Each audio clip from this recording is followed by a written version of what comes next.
So വയറ് കുറയ്ക്കാൻ വേണ്ടി ജിമ്മിൽ പോകുന്നവരാണെന്നുണ്ടെങ്കിൽ ഒരു കാര്യം മനസ്സിലാക്കുക, അവയർനെസ് മാക്സിമം കൊടുക്കുക. നമ്മളെ കൊണ്ട് പറ്റുന്നത് നാച്ചുറലി എത്രയൊക്കെ ചെയ്യാൻ പറ്റും, ആനബോളിസ് എന്തുകൊണ്ടാണ് ഉപയോഗിക്കുന്നത്, അങ്ങനത്തുള്ള കാര്യങ്ങളെല്ലാം ഒരു മാക്സിമം അവയർനെസ് കൊടുത്ത് ഇതിനെല്ലാത്തിനും റീസൺസ് ഉണ്ട്. ഹലോ ഗൈസ്, അപ്പോൾ പുതിയൊരു വീഡിയോയിലേക്ക് സ്വാഗതം. അപ്പോൾ ഇന്ന് ഗണേശ് ചതുർത്ഥിയാണ്. സോ ഇന്ന് ഹോളിഡേ ആണ്. അതുകൊണ്ട് രാവിലെ വന്നിട്ട് കുറച്ച് ലേറ്റായിട്ടായിരിക്കും പോകുന്നത്. അപ്പോൾ ഇന്ന് ഞങ്ങൾ ശരിക്കും പറഞ്ഞാൽ ആപ്സാണ് ചെയ്യാൻ നിൽക്കുന്നത്. രജി ബ്രോ ഒരു ഹായ് പറഞ്ഞു. അപ്പോൾ നമ്മളിന്ന് ആപ്സാണ് ചെയ്തുകൊണ്ടിരിക്കുന്നത്. ഞാൻ എൻ്റെ ഫിറ്റ്നസ് ജേണി തുടങ്ങിയപ്പം എനിക്ക് പറ്റിയൊരു തെറ്റെന്ന് പറഞ്ഞാൽ ഞാൻ ആപ്സ് വളരെ മടിയായിരുന്നു എനിക്ക് ആപ്സ് ചെയ്യാനായിട്ട്. കാരണം ആപ്സ് വർക്കൗട്ട് ചെയ്യുമ്പോൾ എനിക്ക് ആ ഒരു ഫീല് ഇതാവാത്തതുകൊണ്ടാണെന്ന് തോന്നുന്നു, അറിയത്തില്ല. പക്ഷേ ആപ്സ് ചെയ്യാൻ ഭയങ്കര മടിയായിരുന്നു. പക്ഷെ നിങ്ങൾ മനസ്സിലാക്കേണ്ട ഒരു കാര്യം എന്ന് വെച്ച് കഴിഞ്ഞാൽ, വളരെ വൈകിയാണ് ഞാനും മനസ്സിലാക്കിയത്, ആപ്സ് എല്ലാ മസിൽസിനെ പോലെ ട്രീറ്റ് ചെയ്യാൻ തുടങ്ങുക, എല്ലാ മസിൽസിനെ പോലും കോൺസെൻട്രേറ്റ് ചെയ്ത് ആപ്സ് ചെയ്യാൻ തുടങ്ങുക. മടി കുറച്ചൊക്കെ വരും, കാരണം ആപ്സ് വർക്കൗട്ട് ചെയ്യുന്ന സമയത്ത് നല്ല ക്ഷമ വേണം, പിന്നെ നല്ല രീതിയിൽ ടയേർഡാവും, പിന്നെ നമുക്ക് ആ ഒരു ഫീല് വെയിറ്റ് ലിഫ്റ്റ് ചെയ്യുന്നതിൻ്റെ ഫീല് കിട്ടാറില്ല. അപ്പോൾ എന്തായാലും ആപ്സ് വർക്കൗട്ട് ചെയ്യുന്ന സമയത്ത് നമുക്ക് മാക്സിമം കോൺസെൻട്രേറ്റ് ചെയ്ത് തന്നെ ചെയ്യുക. ആപ്സിന് നമ്മൾ ബാക്കിയുള്ള മസിൽസിന് കൊടുക്കുന്ന അതേ ഇമ്പോർട്ടൻസ് തന്നെ കൊടുക്കുക. കാരണം എൻ്റെ ഈ ഷോയുടെ സമയത്തായാലും പോലും നമ്മൾ നോക്കി അറിയാം, എൻ്റെ ആപ്സ് അത്രയ്ക്ക് വിസിബിൾ അല്ല, കാരണം മസിൽ മാസ് ആപ്സിൻ്റെ സ്ഥലത്ത് കുറവാണ്.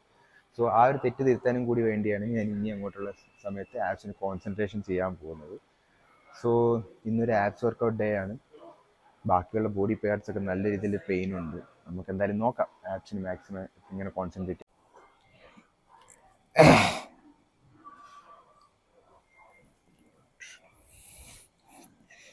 3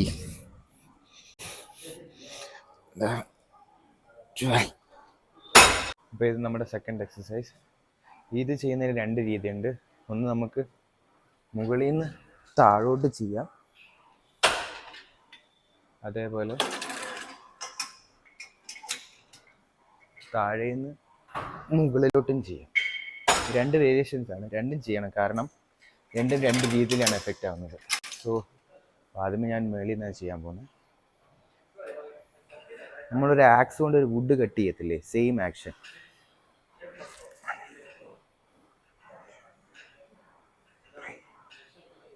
Four, 5,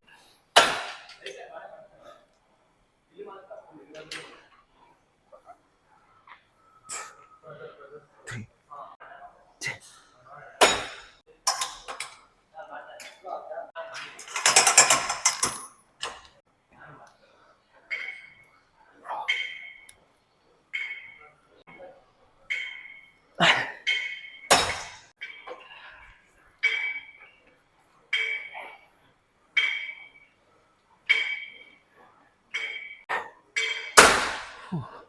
അപ്പോൾ ഇത് കറക്റ്റായിട്ട് ചെയ്യുകയാണെന്നുണ്ടെങ്കിൽ നിങ്ങളുടെ ഒബ്ലിക്സ് നല്ല രീതിയിലുള്ള ഷേപ്പ് ഉണ്ടാക്കാൻ നിങ്ങൾക്ക് ഹെൽപ്ഫുൾ ആയിരിക്കും. അത് കഴിഞ്ഞാൽ അടുത്ത വർക്കൗട്ട് കാണിച്ചു തരാം. പണ്ട് ഒരുപാട് ജിമ്മിൽ കോമൺ ആയിട്ടുണ്ടായിരുന്ന മെഷീനാണ്, പക്ഷേ ഇപ്പം അധികം ജിമ്മിൽ ഈ മെഷീൻ ഇല്ല. ഇപ്പം പഴയ ജിമ്മുകളിലൊക്കെ ഈ മെഷീനുണ്ട്. എന്നാൽ നല്ല എഫക്റ്റീവ് ആയിട്ടുള്ള മെഷീൻ അത്. ഇവിടെ ഹോൾഡ് ചെയ്ത് വെക്കുക മാക്സിമം, എന്നിട്ട് പയ്യനെ വിടുക. നമ്മൾ ഹോൾഡ് ചെയ്യുന്നതനുസരിച്ച് നമ്മുടെ കോറ് ടൈറ്റ് ആവും. നമ്മൾ കാലിലധികം എഫക്റ്റ് കൊടുക്കാതിരിക്കുക, കൈ നല്ല രീതിയിൽ സ്ട്രോങ് ആയിട്ട് പിടിക്കുക, കാലുകൊണ്ട് ജസ്റ്റ് മുകളിലോട്ട് മാക്സിമം എത്ര മുകളിലോട്ട് പോവോ അത്രയും ഹോൾഡ് ചെയ്യുക. 1, 2, 3, 4, 5, 6, 7. പിന്നെ ഇതിന് വേറെ അഡ്ജസ്റ്റ്മെൻ്റ് ഉണ്ട്, സൈഡിലോട്ട് പോകാൻ പറ്റും. 1, 2, 3, 4, 5, 6, 7. ഇപ്പോൾ നിങ്ങൾ ശ്രദ്ധിച്ചറിയാം, നീ ഭയങ്കര മടിയാണ് ഇത് ചെയ്യാൻ. 1, 2, 3, 4, 5, 6, 7. അത് കഴിഞ്ഞ് ഒന്നുകൂടി ഫ്രണ്ടിലോട്ട് ചെയ്യുക. 3,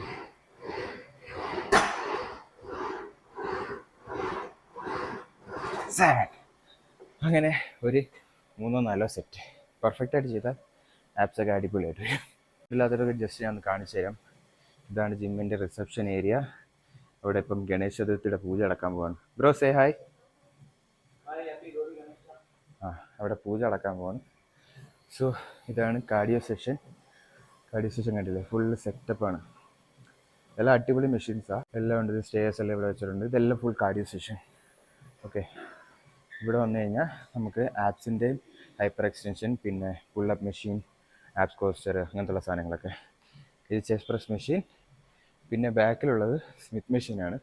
ഇത് വെറൈറ്റി സ്മിത്ത് മെഷീൻ കേട്ടോ. ഇത് മൂവബിൾ സ്മിത്ത് മെഷീനാണ്. സാധാരണ സ്മിത്ത് മെഷീൻ മൂവ് ചെയ്യത്തില്ല. ഇതിപ്പോൾ നമ്മൾ ബാർ എടുത്തു കഴിഞ്ഞാൽ നമുക്ക് വേളി മൂവ് ചെയ്യുന്ന മെഷീനാണ്. സോ ഇതെനിക്ക് ഭയങ്കര ഇഷ്ടമുള്ള ഒരു മെഷീനാണ്. പിന്നെ വെയ്റ്റ് ട്രെയിനിങ് സെഷനിലോട്ട് വന്നു കഴിഞ്ഞാൽ പിച്ചക്കോൾ, ഫങ്ഷണൽ ട്രെയിനർ. ഇത് അധികം ജിംസിൽ കോമൺ ആയിട്ട് കാണാറില്ല, വലുതാണ് കാണാറുള്ളത്, ചെറുത് കാണാറില്ല. ഇവിടെ നമുക്ക് രണ്ടെണ്ണം ഉണ്ട്. ഒന്നുണ്ട്, രണ്ടാമത്തെ അതുണ്ട്. പിന്നെ ഇതൊക്കെയാണ് നമ്മുടെ വെയ്റ്റ് ട്രെയിനിങ് സെഷൻ. ഇവിടെ ഫുള്ള് വെയ്റ്റ്സും കാര്യങ്ങളൊക്കെ വെച്ചിട്ടുണ്ട്. ഇങ്ങനെ ലെഗ് പ്രസ് മെഷീൻ, ലെഗിൻ്റെ മെഷീൻ ഒരുപാടുണ്ട് ഇവിടെ. ഒന്ന് ലെഗ് പ്രസ് മെഷീൻ, ഇത് കാഫ് റേസിൻ്റെ മെഷീൻ, പിന്നെ ഇത് ചെസ്റ്റ് പ്രസിൻ്റെ മെഷീൻ. ഈ ഇരിക്കുന്ന സെഷൻ മൊത്തം ലെഗിൻ്റെയാണ്. അഡക്ടർ, ലെഗ് പ്രസ്, എക്സ്റ്റൻഷൻ, കേള്, അബ്ഡക്ടർ. സോ ഇതെല്ലാം കഴിഞ്ഞിട്ടാണ് നമുക്കിവിടെ ഫുള്ള് ഒരു ലഞ്ചസ് ഒക്കെ ചെയ്യിപ്പിക്കാൻ വേണ്ടിയും പിന്നെ ഹൈ ഇൻറ്റൻസിറ്റി ട്രെയിനിങ് ചെയ്യിപ്പിക്കാൻ വേണ്ടി സാധനങ്ങളൊക്കെ ഉണ്ട്. ഇതാണ് ഞാൻ പറഞ്ഞ രണ്ടാമത്തെ ഫങ്ഷൻ ട്രെയിനർ. സോ രണ്ടെണ്ണം ഉള്ളതുകൊണ്ട് നമുക്ക് എപ്പോഴും അവൈലബിൾ ആയിരിക്കും. ക്രൗഡ് അധികം വന്നാൽ നമുക്ക് മാനേജ് ചെയ്യാൻ പറ്റും. പിന്നെ ഇത് പണ്ട് തൊട്ടേ ഇവിടെ ഉള്ളൊരു ലാറ്റ് പുൾ ഡൗൺ മെഷീനാണ്. ലാറ്റ് പുൾ ഡൗൺ രണ്ടെണ്ണം ഉണ്ട്, 1, 2. പിന്നെ ഇതാണ് നമ്മുടെ സ്ലെഡ്ജിങ്ങറും പിന്നെ റോപ്പും, ബാറ്ററി റോപ്പും ഒക്കെ ചെയ്യുന്ന സ്ഥലം. അപ്പോൾ ഞാൻ കുറച്ച് ടയേർഡ് ആയതുകൊണ്ട് കേട്ടോ ഇപ്പോൾ ശ്വാസം ചെറുതായിട്ട് ഇതാവുന്നത്. പിന്നെ ഇത് ലാറ്റ്സിൻ്റെ എൻ്റെ ഒരു ഫേവറേറ്റ് മെഷീനാണിത്, റോയിങ് മെഷീൻ. നല്ല രീതിയിൽ അടിപൊളിയായിട്ട് റേഞ്ച് ഓഫ് മോഷൻ കിട്ടും, നല്ല രീതിയിൽ മസിൽ ആക്റ്റീവ് ആവും. പിന്നെ ഷോൾഡർ പ്രസ്, സ്റ്റേഴ്സും കാര്യങ്ങളൊക്കെ ഉണ്ട്. പിന്നെ വാഷ്റൂം കാര്യങ്ങളൊക്കെ നമുക്കതിനകത്തോട്ടുണ്ട്. ഓക്കെ, ഫുൾ സെറ്റപ്പാണ്. ഇത് അത്യാവശ്യം നല്ല വലിയൊരു ജിമ്മാണ്. എലങ്കയിലെ അത്യാവശ്യം one of the biggest gym. So ഇന്നിപ്പോൾ ഇവിടെ ഗണേശ ചതുർത്ഥി ആയതുകൊണ്ട് അവധിയാണ്. ഇവിടെ പൂജ നടക്കാൻ പോവുക. സോ ഞാൻ രാവിലെ വന്നു. എനിക്ക് 2 ക്ലയൻസ് ഉണ്ട്, അവർ രണ്ടുപേരെയും ട്രെയിൻ ചെയ്യണം. അതിനുവേണ്ടിയാണ് വന്നത്. ഒരാളിപ്പോൾ ഓൾറെഡി ട്രെയിനിങ്ങിലാണ്, ഒരാളിപ്പോൾ വന്നതേ ഉള്ളൂ. വേറെ പ്രത്യേകിച്ച് എന്താ പറയാനുള്ളത്? അപ്പോൾ ഇതാണ് എൻ്റെ ജിം. ഞാൻ കഴിഞ്ഞൊരു 4-5 മാസമായിട്ട് ഞാൻ ഇവിടെ തന്നെ വർക്ക് ചെയ്യുന്നത്. അപ്പം ഈവനിങ് ഷിഫ്റ്റാണ് ചെയ്യുന്നത്. ഇപ്പോൾ പേഴ്സണൽ ട്രെയിനിങ്ങിന് വേണ്ടി മാത്രം സ്പെഷ്യലൈസ് ചെയ്തത് ട്രെയിനർ, അങ്ങനെയാണ് എൻ്റെ ടാഗ് ഇവിടുത്തെ. സോ നമുക്കപ്പം ഇനി കുറച്ചും കൂടി വർക്കൗട്ട്സ് ബാക്കിയുണ്ട്. ഞാൻ ഒരുപാട് വർക്കൗട്ട്സ് കാണിച്ച് ബോറടിപ്പിക്കുന്നില്ല, കാരണം വർക്കൗട്ട്സ് ഒക്കെ പൊതുവെ എല്ലാവർക്കും അറിയാവുന്ന കാര്യങ്ങളാണ്. പിന്നെ ടിപ്സ് ആയിരിക്കും മെയിനായിട്ട് എൻ്റെ വീഡിയോക്കകത്ത് പറയുന്നത്. പിന്നെ ഒരു കാര്യം എന്ന് വെച്ച് കഴിഞ്ഞാൽ ഫിറ്റ്നസിൻ്റെ ഫീൽഡിൽ നമുക്ക് എപ്പോഴും പഠിക്കാനുള്ളൊരു ചാൻസ്, ഓപ്പർച്യൂണിറ്റി എപ്പോഴും കിട്ടും. കാരണം ഞാൻ ഫിറ്റ്നസ് ലെവലിൽ തുടങ്ങുന്ന സമയം ഉള്ള നോളജ് അല്ല എനിക്കിപ്പോൾ ഉള്ളത്. ഞാൻ ഓരോ കാര്യങ്ങളായിട്ട് പഠിച്ചുകൊണ്ടിരിക്കുകയാണ്. സോ എനിക്കറിയാവുന്ന കാര്യങ്ങൾ ഞങ്ങൾക്കിത് ഷെയർ ചെയ്ത് തരാം. എന്നേക്കാൾ അറിവുള്ള ആൾക്കാരിൻ്റെ വീഡിയോ കാണുകയെന്നുണ്ടെങ്കിൽ നിങ്ങൾക്കും എനിക്ക് എന്തെങ്കിലും തെറ്റുകൾ പറ്റുമെന്നുണ്ടെങ്കിൽ അത് എനിക്ക് പറഞ്ഞു തരാം, കമൻറ്റ് ചെയ്ത് തരാം. ഞാനൊരു കമ്മ്യൂണിറ്റി ക്രിയേറ്റ് ചെയ്യാനാണ് ശ്രമിക്കുന്നത്, കുറച്ച് ആൾക്കാരെ ഹെൽപ്പ് ചെയ്യാൻ വേണ്ടി. സോ ഒരുപാട് തെറ്റുകൾ പറ്റുന്ന ആൾക്കാരെ ഞാൻ ഇവിടെ കാണാറുണ്ട്. ഈ ജിമ്മിൽ തന്നെ പറയുന്ന ഒരുപാട് പിള്ളേർ ഒരുപാട് മിസ്കൺസെപ്ഷനും കാര്യങ്ങളായിട്ട് നടക്കുന്നുണ്ട്. സോ അവരെയൊക്കെ ഒന്ന് തിരുത്തി നല്ലൊരു നേരായ ഒരു ഗൈഡൻസ് കൊടുത്ത് മുന്നോട്ട് കൊണ്ടുപോകാൻ ശ്രമിക്കുന്നത്. പിന്നെ അവയർനെസ് മാക്സിമം കൊടുക്കുക. നമ്മളെ കൊണ്ട് പറ്റുന്നത് നാച്ചുറലി എത്രയൊക്കെ ചെയ്യാൻ പറ്റും, അത് കണക്ക് തന്നെ അനബോളിക്സ് എന്തുകൊണ്ടാണ് ഉപയോഗിക്കുന്നത്, അങ്ങനത്തുള്ള കാര്യങ്ങളെല്ലാം ഒരു മാക്സിമം അവയർനെസ് കൊടുത്ത് ഇതിനെല്ലാത്തിനും റീസൺസ് ഉണ്ട്. എല്ലാവരും വിചാരിക്കുന്നത് ഫിറ്റ്നസ്സും ബോഡി ബിൽഡിങ്ങും ഒന്നാണെന്നാണ്. രണ്ട് കാറ്റഗറിയാണ്. സോ അത് മനസ്സിലാക്കുക. ഫിറ്റ്നസ് നോക്കുന്ന ഒരാൾക്ക് എങ്ങനെ ആയാലും ഈസി ആയിട്ട് കൊണ്ടുനടക്കാൻ പറ്റും ഫിറ്റ്നസ് എന്ന് പറയുന്നത്. പക്ഷേ ബോഡി ബിൽഡിംഗ് എന്ന് പറയുന്ന സാധനം പ്രത്യേകിച്ച് വേറൊരു കാറ്റഗറിയാണ്. നമുക്ക് കമ്പയർ ചെയ്യാൻ പറ്റത്തില്ല ഫിറ്റ്നസ്സുമായിട്ട്. സോ ഒരു ബോഡി ബിൽഡറിൻ്റെ ഫിസിക്ക് വെച്ച് നിങ്ങൾ നിങ്ങളുടെ ഫിറ്റ്നസ് ലെവൽ അളക്കരുത്. So being fit is easy, but being a body builder is very hard. So അതുകൊണ്ട് അത് മനസ്സിലാക്കി വേണം നിൽക്കാൻ. പിന്നെ ഒരു കാര്യം എന്ന് വെച്ച് കഴിഞ്ഞാൽ എൻ്റെ ഈ വീഡിയോസ് എത്ര പേര് കാണുന്നുണ്ടോ എന്ന് എനിക്കറിയില്ല. പക്ഷെ നിങ്ങൾ കാണുമെന്നുണ്ടെങ്കിൽ നിങ്ങൾക്ക് അത് ഇൻട്രസ്റ്റിംഗ് ആയി തോന്നിയിട്ടുണ്ടായിരിക്കും. അതുകൊണ്ട് മുന്നോട്ടുള്ള ജേർണിയിൽ എൻ്റെ ഇനിയും വീഡിയോസ് കാണാൻ വേണ്ടി സബ്സ്ക്രൈബ് ചെയ്യാനും ഫോളോ ചെയ്യാനും മറക്കരുത്. നമ്മൾ ഇൻസ്റ്റാഗ്രാമിലും യൂട്യൂബിലും ആക്റ്റീവാണ്. സോ ഇനി അങ്ങോട്ട് ബാക്കിയുള്ള ഞാൻ പറഞ്ഞുതരാം. അപ്പം ആപ്സ് ഉണ്ടാക്കാൻ താല്പര്യമുള്ളവർ, അത്യാവശ്യം നല്ല ബോഡി ഫാറ്റ് ഉണ്ടെന്ന് ഒരു കാര്യം മനസ്സിലാക്കുക. ആപ്സ് വർക്കൗട്ട് ചെയ്തുകൊണ്ട് മാത്രം നിങ്ങളുടെ ആപ്സ് വിസിബിൾ ആകത്തില്ല. നിങ്ങളുടെ ഉള്ള ഫാറ്റ് നമുക്ക് മൊത്തത്തിൽ കളഞ്ഞാൽ മാത്രമേ നമ്മുടെ ആപ്സ് ഭയങ്കരമായിട്ട് വിസിബിൾ ആകത്തുള്ളൂ. സോ മസിൽസ് ട്രെയിൻ ചെയ്യാൻ വേണ്ടി നിങ്ങൾ ആപ്പ് ട്രെയിനിങ് ചെയ്യുക. അതേപോലെ തന്നെ ആപ്സ് വിസിബിൾ ആകാൻ വേണ്ടി നിങ്ങളൊരു കാലോറി ഡെഫിസിറ്റ് ഡയറ്റ് ഫോളോ ചെയ്യുക. ഇപ്പം എൻ്റെ വെച്ച് നോക്കുകയാണെങ്കിൽ എൻ്റെ ലോവർ ആപ്സിൽ ഇപ്പോഴും കുറച്ച് ഫാറ്റ് ഉണ്ട്. അത് കളയാൻ വേണ്ടിയുള്ള മാക്സിമം പരിശ്രമത്തിലാണ് ഞാൻ. സോ അതിനോടൊപ്പം തന്നെ എൻ്റെ ആപ്സ് മസിൽസ് കുറച്ചൊന്ന് സ്ട്രോങ് ആക്കണം. സോ വയറ് കുറയ്ക്കാൻ വേണ്ടി ജിമ്മിൽ പോകുന്നവരാണെന്നുണ്ടെങ്കിൽ ഒരു കാര്യം മനസ്സിലാക്കുക, വയറ് മാത്രമായിട്ട് കുറയ്ക്കാൻ പറ്റത്തില്ല. ഫുൾ ബോഡി ഫാറ്റ് കുറഞ്ഞാൽ മാത്രമേ നിങ്ങളുടെ വയറും കുറയത്തുള്ളൂ. കാരണം ഒരു ബോട്ടിലിൻ്റെ ഏറ്റവും അടിയിലത്തെ ഭാഗം വെള്ളം മാത്രം കുടിക്കണമെന്ന് പറഞ്ഞു കഴിഞ്ഞാൽ നടക്കത്തില്ല. മേളിൽ നിന്ന് കുടിച്ചു തുടങ്ങിയാൽ മാത്രമേ നമുക്ക് താഴെ വരെ എത്താൻ പറ്റൂ. അതുപോലെ തന്നെയാണ് ബോഡിയിലെ fat. Full body fat percentage കുറച്ചാൽ മാത്രമേ ആപ്സ് വിസിബിൾ ആകത്തുള്ളൂ. അപ്പോൾ എന്തായാലും അടുത്ത വർക്കൗട്ടിൽ ചെയ്യാം.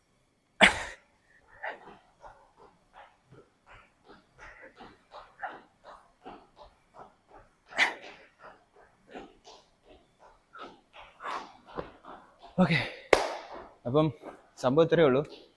ഞാൻ വളരെ ചെറിയ ചെറിയ വീഡിയോസാണ് ചെയ്യാൻ ഉദ്ദേശിക്കുന്നത്. കാരണം ഒരുപാട് ലെങ്തി ആയിക്കഴിഞ്ഞാലും ബോറടിക്കും. അതുകൊണ്ട് നമുക്ക് ഇത് ചെറിയൊരു ആപ്സിൻ്റെ വീഡിയോ മാത്രമായിട്ട് കണ്ടാൽ മതി. പുതിയ വീഡിയോ വരുന്നതായിരിക്കും. അപ്പോൾ എന്തായാലും ഫോളോ ചെയ്യാൻ മറക്കണ്ട. Bye bye.